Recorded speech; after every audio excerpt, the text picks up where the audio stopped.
Okay, Matthew, 4-2 win here at the last game of the season at Sharp Park. Give us your thoughts on it. Just happy that we won. Thought first half was pre-season, wasn't it?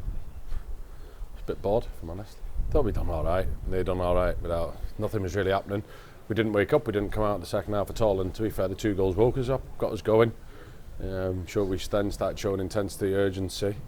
Remember that we're allowed to actually kick the ball forward and attempt to score instead of just passing it, around ourselves for however long that we did. So I was pleased because it showed a good bit of character, and it was good because the fans are in and they want to see goals and they want to see all action football. But it probably took till the 70th minute or 65th minute for us to start actually playing how we play. But 4-2, I'm delighted.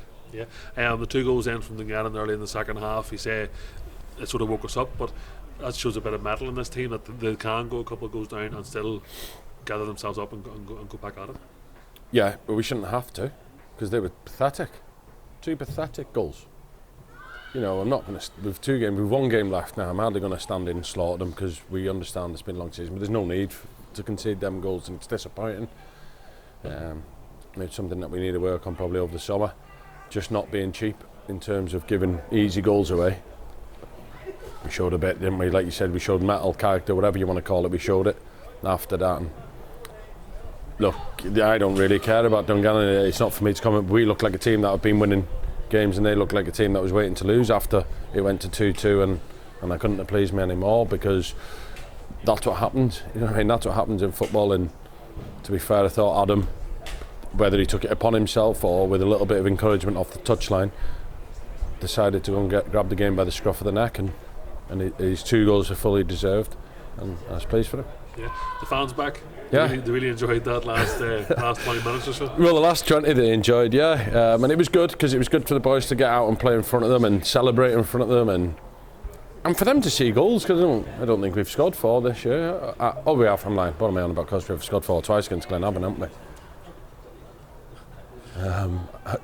But it was good to get them in, and for them to see, what we're trying to do, how we're going, and I think it helped. I spoke about it pre-game and said, now, with 10 minutes to go, they kind of drove us on. They wanted us to go, and they were, they thought Oshin and Chris Lav came on, and they, with the fans backing of them coming on, they started pressing and being aggressive, and I felt we looked better when we're aggressive rather than passive.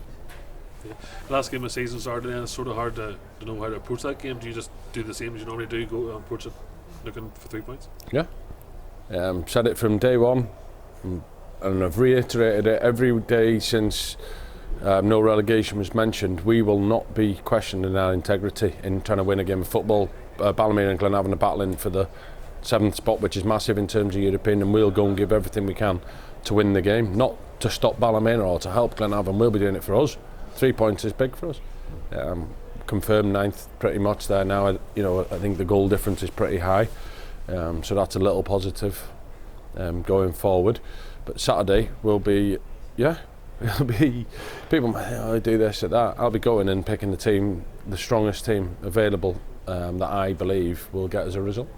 Young Reece Jordan got a few minutes off the bench there towards the game. It's good to see young players that got and look, Reece was over at Burnley. Obviously I was over with the under-16s for a few days over the weekend, and he was immense the whole weekend, done really, really well. And I'll be honest, I was thinking of giving him a start tonight at left back. Just refer back to my previous answer. No, we go with our strongest 11, or what we perceive to be our strongest 11. You don't just get given games because it's the end of the season. You've got to earn them, and he's very close. We think he's a big future. If he was a midfielder or a centre forward, he may well have played already. And I know we put him on in midfield, but we want to give the boys debut because he's trained well with us all season.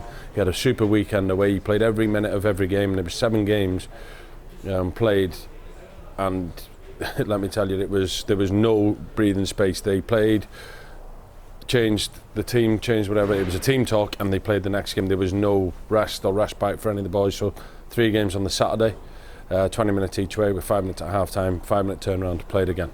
And on the Sunday it was 50 minutes, 25 minutes each way.